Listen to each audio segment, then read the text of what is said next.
First off, we are thrilled to have here with us Dr. Willem Bouter, who is currently serving as the Chief Economist at Citigroup Global.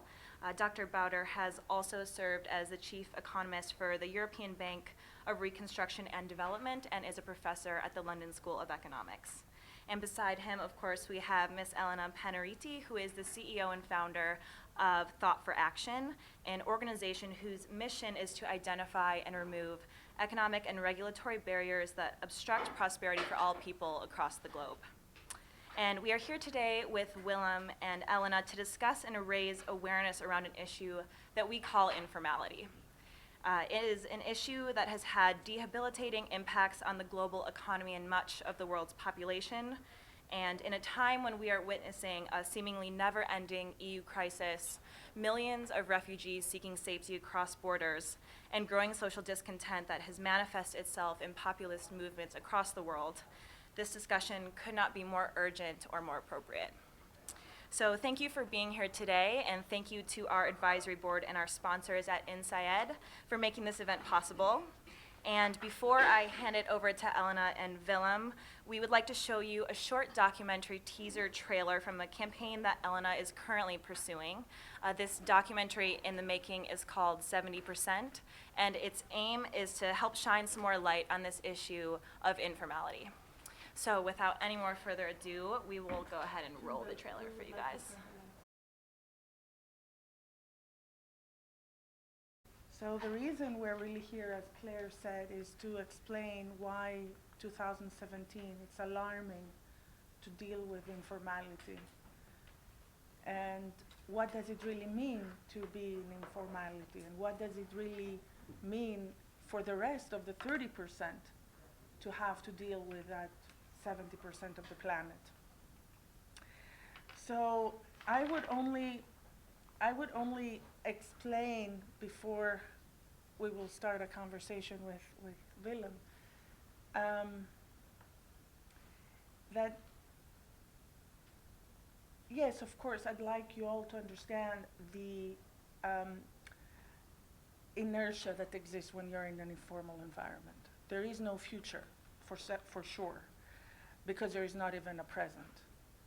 But for what does that really mean in practical terms for people like ourselves to come up and generate and devise a policy that will alter that reality?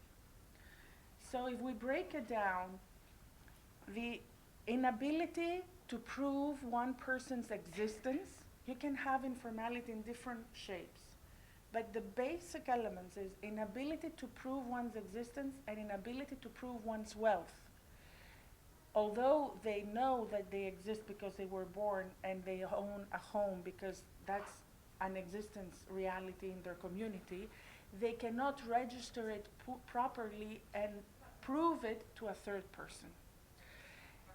So that is basically the key element, that we cannot prove it to a third person that this belongs to us. As a result,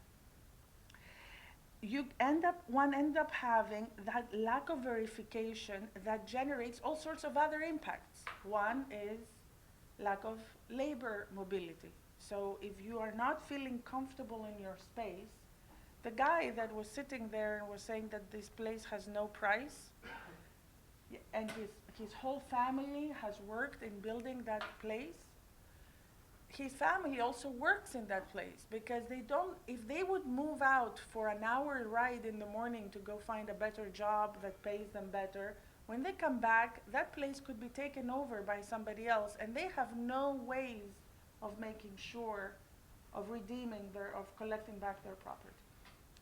A second point is that as a result of that, you end up having a lot of, in most of these countries, a very high level of child labor. So when we transferred, we changed the informality to having them own and prove the fact that they have an ID card themselves, and there is a registration, duly registration title or registration certificate for their property. Child labor was reduced by 28% overnight, like this. Why? Kids were able to go to school. They did not have to stay home and be involved in all sorts of artisanal work or whatever to help, in other words, these little micro cottage industries. Other elements of impacts were the fact that there was an extraordinary, and that is probably the key element, extraordinary increase in the trust level between the individual, his relationship with the land, and the state that provided him that certificate.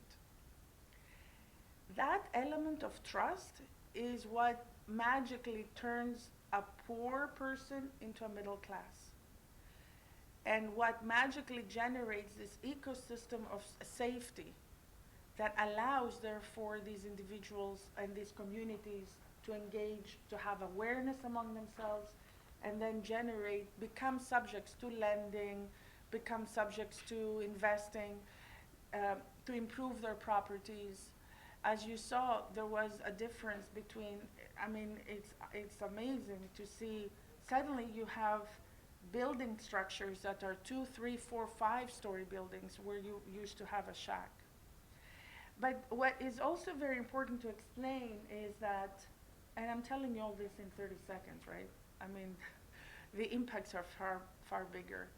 But, and we will discuss them more now, and we will be open to questions. But what is important to recognize that this is not a third world country issue. I am calling a lot of first world countries that have this issue fourth world countries. And I would include my own country, Greece, my motherland. I would include parts of New York. I would include loads of parts of Washington, D.C. I would include a lot of first world countries that do have issues of informality. They are organized and defined from different starting points. Over there, the rule of law is very weak. The ability to prove your ownership is weaker. It takes longer time. And when something takes a long time to prove, it means that you're out of the market for all this time that it takes you to prove that it belongs to you. Therefore, you're marginalizing yourself. You're getting yourself out of the formal market structure. So informality is rather boundless. It does not have a southern hemisphere, northern hemisphere, eastern hemisphere. It's everywhere. And the 70% was cozy where it was, as long as globalization was not as strong. And also, as long as the first world was making, why globalization was not as strong. In other words, the first world was not aware of it as it was in front of their face. You don't turn CNN all the time and you see this, right? But also, as the first world was growing all the time, because the excess of the growth of the first world was given as either handouts or loans or grants or USAID or whatever, World Bank, whatever, programs, right? So the 70% would kind of appease itself over there. Well, you know what? There is news. The 30%, in other words, the first world is shrinking. It's shrinking demographically. It's shrinking in growth size. We have stagnation that Larry Summers talks about, secular stagnation. Willem Bouter presents it as slow growth scenarios that he will explain. And these slow growth scenarios suggest that we don't have anymore the luxury of providing excess of our growth returns to the 70%. And then the 70% is poor, an ecosystem of poverty, an ecosystem of dangerous health spaces where you don't generate Zika viruses in the center of Paris or London or even, Milwaukee. You get it in the middle of Guatemala and Pakistan and whatever. So it's an issue of lack of governance, lack of security of governance, and therefore a lot of terrorism. So the 70%, you guys, is not going to stay where it is. We have seen it. It's walking. It's walking towards us. It's swimming towards us. It's coming to our islands. It's walking to our whatever. It's going to crawl the beautiful wall of whoever is going to build it. In the same way the wall was broken during the end of communism, right? So the forces are, the theory of numbers is there. They are more than we are, and they become, the discontent is coming over. So we're catching all of the things we don't want to catch. We catch poverty, we're catching informality, and we get inundated. So it's not just a matter of taking care of a few refugees or figuring out how to take care of one civil war here and another one there. The point is, how do we prevent it, and how do we establish a space that generates growth on its own for growth centers to remain, to be there versus displacements. And in that note, I'd like to invite Willem. This is not just really, this is for the television. To invite Willem to tell us what are really the ways you have seen the slow growth generating more informality, and for that matter, instead of inducing formalization, inducing the opposite. You've emphasized, I think, the most important dimension of informality, which is the absence of secure, verifiable, enforceable property rights. It starts with real estate, property, but then any tangible object, anything that therefore can be collateralized. In fact, intangible objects, intellectual property rights. So that's one. But and until that is delivered, and in many countries they say it is still, rudimentary, including Absolutely. in Greece. It's Yeah. unbelievable. But yeah, true development can't take place. But once you have the property rights, the question also is, what can I do with them?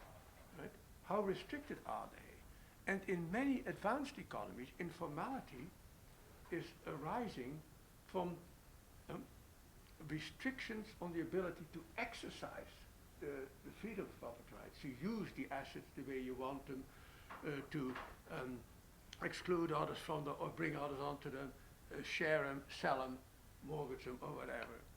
And it is informality in the so-called first world is the result, partly I think still of inadequately defined and enforced property rights, but over-regulation, the fear of a predatory state, confiscatory and inefficient taxation and all that. And so people go informal. They withdraw their activities from what is monitored by the state, and as a result, they take an individually rational decision, but of course by doing that, they're no longer part of the tax base, public services don't get provided anymore, so more people drop out. And this is, I think, it's a real problem. We have this informality in advanced economies. Basically, in any first world country, the use of cash comes from two sources, right? One, octogenarians and over, and B, the informal economy. Correct. Because it gives you anonymity from the predatory state. So it's what you can do with your property rights, and the absence of unreasonable restraints. The US, when I came here in 1971, it was a very exciting place. It had rule of law and all that. It still has rule of law, but it has moved, I think, disconcertingly along the spectrum from the rule of law to the rule of lawyers. It is not the same thing. The share of, some of my best friends are lawyers, right? You're all lawyers probably, but some of my, the share of the working population that is a licensed lawyer more than doubled since 71. Other examples of over-regulation that leads to people going informal. I want to become a florist or a hairdresser. Right? Okay, so I set up a hairdresser. No. In most states, I will need an occupational license. Takes months of qualification and a lot of money. When I came here in 71, 4% of the population of working age was working with an occupational license. Now it's 25. And they differ by state, and it's not for brain surgeons alone, right? No, no, no. It is for literally for florists, and for some states, and for hairdressers. And so informality comes from that, because if I can't set up, the front door saying barber, right? I'm going to do it through the back door, and I withdraw from the formal economy, don't contribute to taxes, cannot be supervised and standards verified in a way that will actually be useful. And now this massive slowdown in growth that we have seen in the advanced economies, where the US used to grow pre-2008 was between 2.5% and 3% on average. And what people call potential output growth, that is the growth rate of full employment output, which is driven by labor force, skills, capital accumulation, and technological innovation embodied in people and capital. That was sort of 2.5% to 3%. Current estimates are it's 1.5%. That's a huge drop. Where did it come from? Well, part of it can't be helped, right? We are aging. Right? And I hate to say this, being 67, but it is true that septuagenarians are less likely to do crazy innovative things than 20-year-olds. So that's but even if you control for all these things, the dynamism is much lower. Labor mobility is at a 40-year low in the US across state borders. New firm creation, SMEs, at a 30-year low. Why is that? Again, partly age-related. Grandpa doesn't move easily from New York to San Francisco if he loses his job, as his granddaughter does, but even you can control for that. And it's still, there's a huge, and I think it is just, it's overregulation, strangulation, and the basically making initiative difficult. Incidentally, and here, and we have low capital formation investment in this country, especially infrastructure is a disaster. Every time I take a cab in New York, I need a new set of kidneys, right? But also private sector capital formation is low.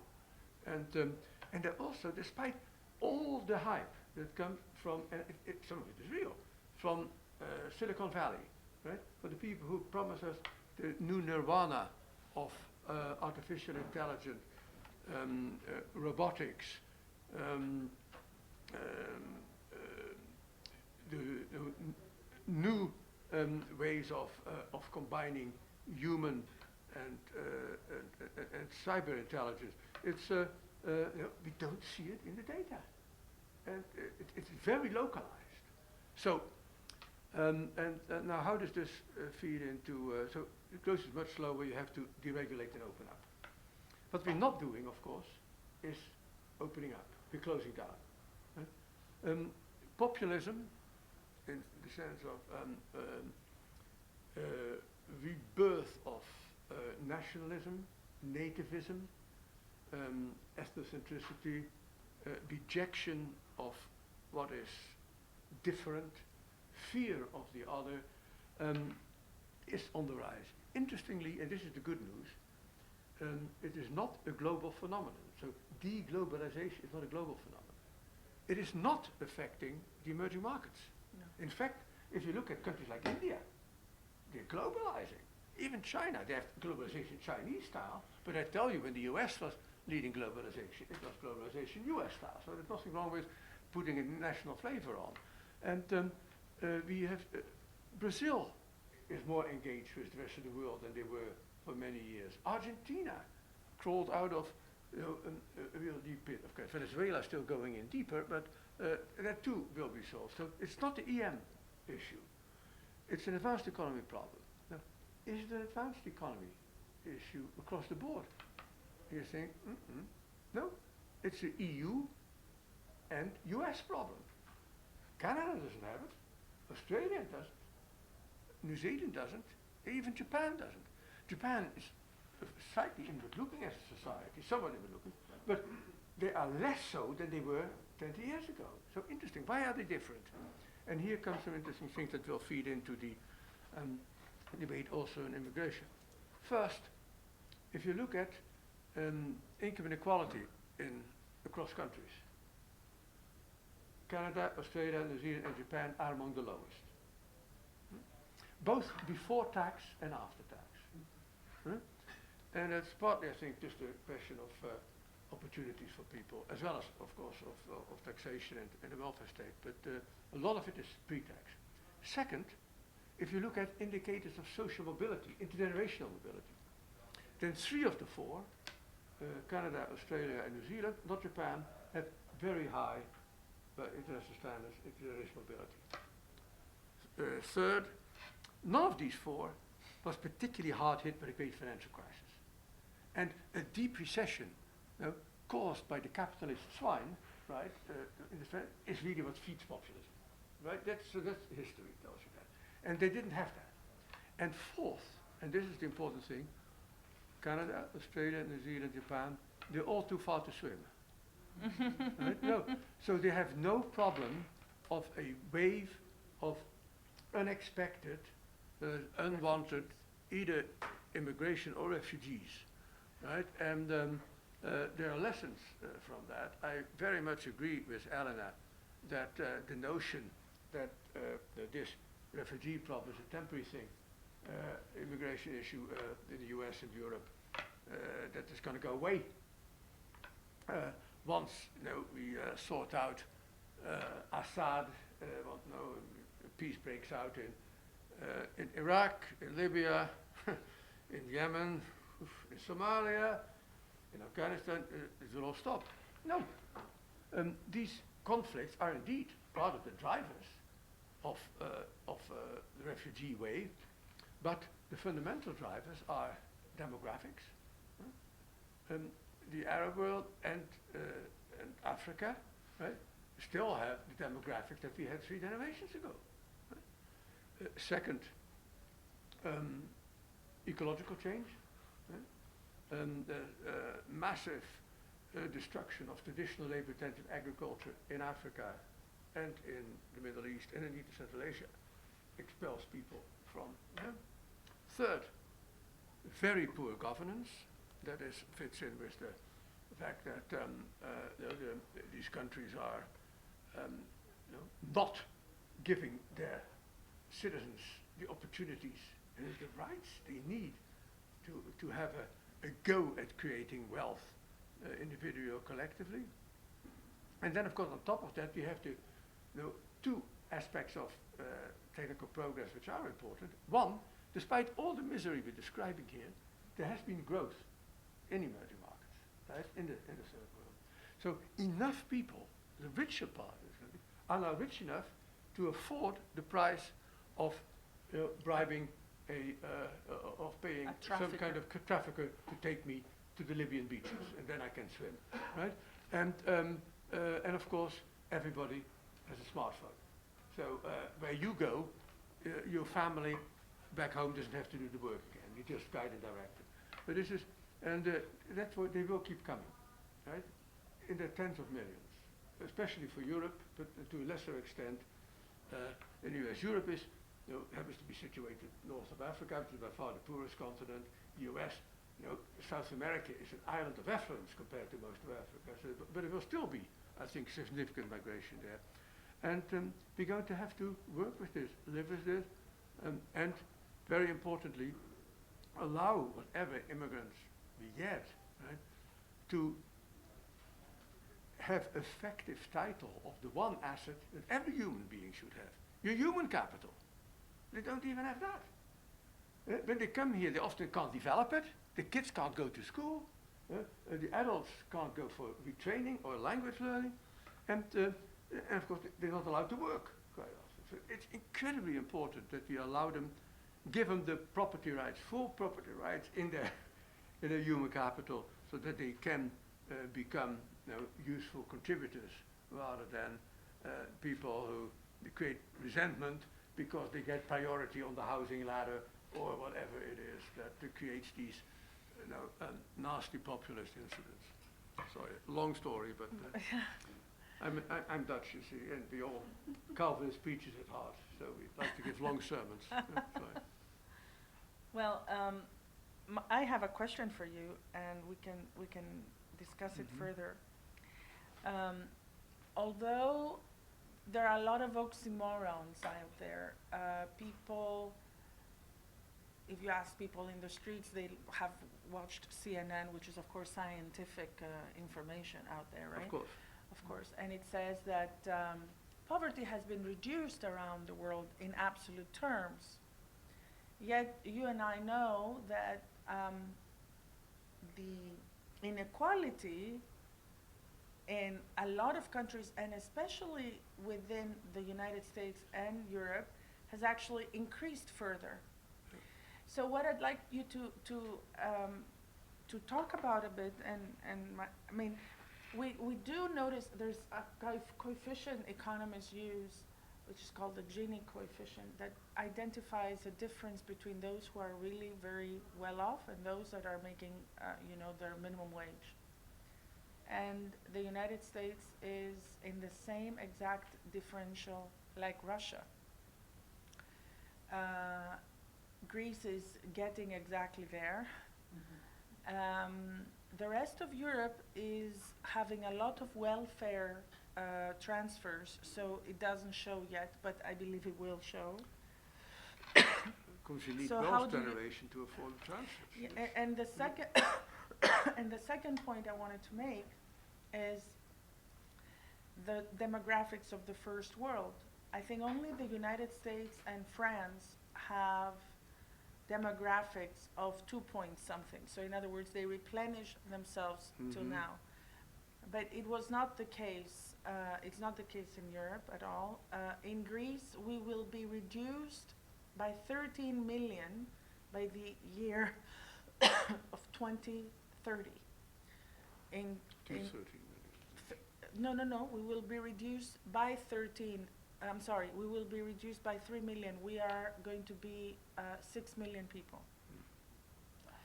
We have the birth rate of 1944. Every single day in the year 2017, we are losing 127 people. We have 100,000 deaths, over 70,000 births. Yeah? And we are really at the edge, right? We are the ones that are receiving all the... Yeah, all the- Germany is not that much better actually when you look at it net without the immigrants. Yeah, it is a very So big the issue. European Yeah. Union tends to... So it would be important to talk a bit about this inequality, although people think that in absolute terms poverty has gone better. But you go out there and you see these people and you go, well, let's see, absolute poverty? So Yeah. what do you think? Well, two things are true, right? First of all, yes, the absolute poverty, whatever, the $2 limit, the $5 limit, people under that, has come down. Also, global inequality, if you basically plot the entire global income distribution, is down. And inequality in every country is up. Both facts are true. That sounds like a statistical impossibility, but it isn't. Because, of course, the inequality between the average incomes in countries has narrowed because of the rapid growth of emerging markets. Right? So you can have therefore the situation that the world is getting more equal in a way, but each individual country is getting less equal. And what matters? Well, certainly politically what matters, I think, is local. It is maybe not even national, probably regional. Right? And so it's very, I'm sure that my neighbors take great pleasure from the fact that 200 million, 300 million people in China have been lifted out of abject poverty. Right? But it doesn't help them if they have to leave their apartment because they can't pay the rent any longer, or if they cannot send their kids to the schools they would like to send them to, or afford holidays, or whatever else. So I think the issue of inequality has many drivers. The two that have been emphasized most have been globalization and technical change. My personal opinion, and I'm in good company here, I think the Krugmans of this world, Paul Krugman, at least 80 to 90% is technological change. the sort of internationalization, opening up trade, capital mobility, migration, accounts for little of it. That's one. Second, right, what's the response, right? Do we end globalization, restrict it? Do we stop technical progress? Do we become Luddites? Right? And in order to keep inequality? No, of course not, I would say. What we do is we design sensible policies to address these fundamental causes of this inequality. One, finally get serious, especially about lifetime education and training. Right? We have to, every millennial, right, will change careers, not jobs, many more times that, but at least 4 times during their lifetime. Right? And jobs any number of times. And you'll have to retrain for a completely new discipline several times. And you have to do that when you're 40, when you're 50, and since everybody who's now a millennial will probably work until they're 75, right? You might have to do it when you're 60. So this is a new world, but the state has to support that and enable it, and prepare people for it. That's one, education. And that may not be enough, right? If what some people say is true, that many of the currently pretty well paid white-collar jobs are going to be destroyed by nanotechnology, artificial intelligence, and robotics, right? Then we're going to have to well, either say, well, tough luck, right? A rot on the side of the street, or you're going to have to come up with a permanent, with a guaranteed minimum income of some kind, like Social Security for all. And that is would be a revolutionary change. By the time this will only become an issue gradually, right? But when it becomes a real issue and it has to be done, I think we'll be so rich in the aggregate as societies because of this technical change, globalization, we're able to afford it. But the real revolution is going to be cultural, right?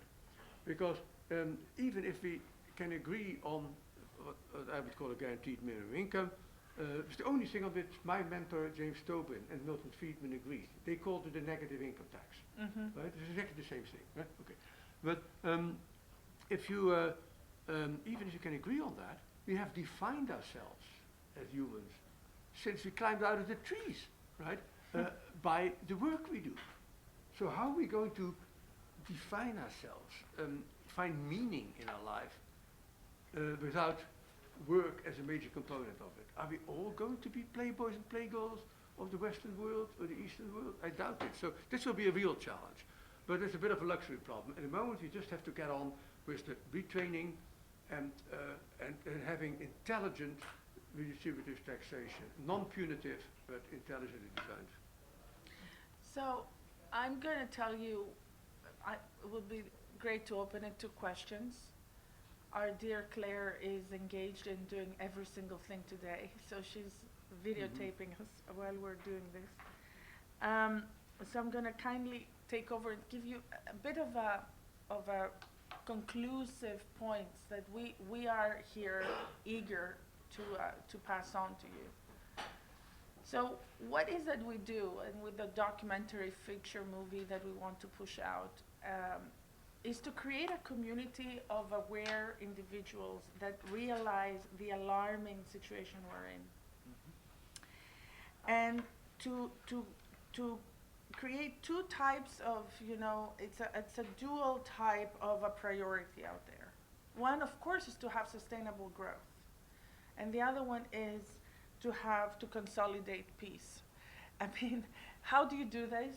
We really have to push for security of property rights in the world. People, the moment they have ownership, doesn't have to be ownership of your house. You can have ownership of the right to use your house, or ownership of a user right. It's a right we're talking about. The moment people have ownership of their rights, even the right of existence, and these rights are only definable the moment they're registered. Because only when they are registered, they become money. They become a tradable asset. They can be they can be proven to a third party, right? So you don't have to say, okay, well, let me bring you my neighbor. He knows, he remembers I was there. And wait a minute, Willem, do you remember? We were there in 1965. He goes like, I don't remember. So in order to avoid the hearsay, he was there, we were there, and all of us, if any of us are Greeks, know that all of us who have left the good old country and came here even for 3 years or 2 years or whatever short period of time, when we go back, our neighbor has trespassed half of the property.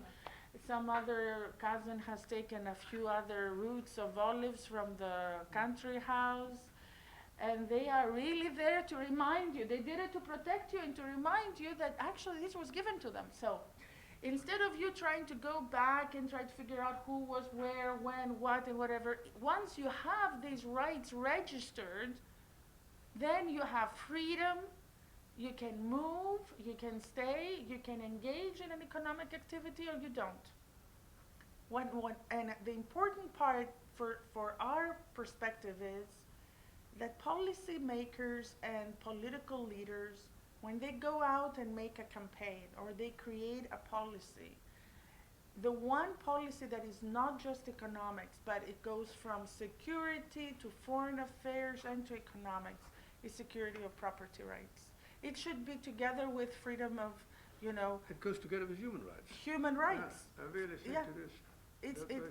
It goes together with human rights. It goes together. So I find it a little bit obscure to talk about global warming when it's an obscurity for people. Yeah, sure, it's important. No one says it's not. But what can I do about it, kind of thing, versus give the person the right of existence in his space.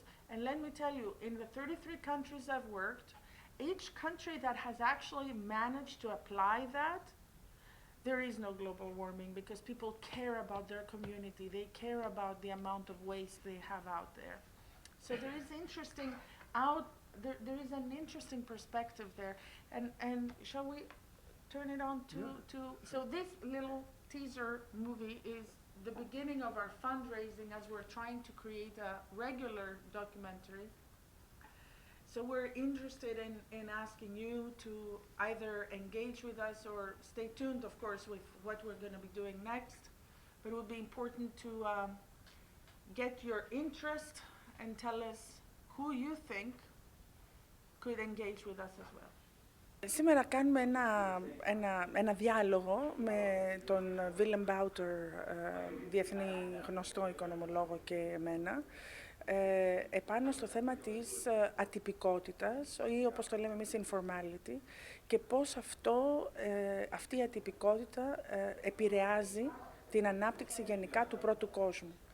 Αυτή η ατυπικότητα καλύπτει το 70% του πληθυσμού της γης και τελικά είναι πραγματικά alarming. Είναι ένα γεγονός το οποίο, αν δεν το αντιμετωπίσουμε αυτή τη στιγμή, νομίζω ότι θα είναι πλέον πάρα πολύ αργά. Γιατί 70% του πληθυσμού της γης, όταν ζει σε περιθωριοποίηση, σε ένα κομμάτι οικοσυστήματος μαύρου, άσχημου, που δημιουργεί φτώχεια, που δημιουργεί αύξηση εργασίας παιδικής, κακών υγειονομικών καταστάσεων, ως αποτέλεσμα δημιουργεί προσφυγιά, δημιουργεί πολέμους, δεν θέλει κάποιος να ζήσει εκεί, οπότε προσπαθούν να μετακινηθούν και να έρθουν στον υπόλοιπο κόσμο και τελικά αυτό που συμβαίνει είναι ότι μεταφέρεται η φτώχεια και σε εμάς. Και θα ήθελα και 2 λόγια για το σημερινό πολυσυνέδριο που ξεκινάει με τη δική σας συνεδρία και πόσο σημαντικό είναι. Δεν μπορώ να σας μιλήσω γι' αυτό. Δεν γνωρίζω πολλά πράγματα. Ωραία, εντάξει. Γενικότερα, για το πόσο σημαντικό είναι να γίνονται αυτές οι συζητήσεις. Είμαστε στην καρδιά της Νέας Υόρκης αυτή τη στιγμή. Ναι, εντάξει. Είναι πολύ σημαντικό να υπάρχουν τέτοιου είδους ενέργειες, συνέδρια και δυνατότητες να έρχονται όχι μόνο οι Έλληνες της Αμερικής, αλλά και οι ξένοι, μπορεί να είναι Αμερικάνοι, μπορεί να είναι και διαφόρων άλλων εθνικοτήτων, και να έρχονται σε επαφή με αυτό που μπορεί και παράγει ο ελληνικός πλούτος, ο ελληνικός πολιτισμός, η Ελλάδα γενικά. Είναι πάρα πολύ σημαντικό. Και είμαι και εγώ πολύ ευτυχής που είμαι και εγώ κομμάτι αυτού του συνεδρίου.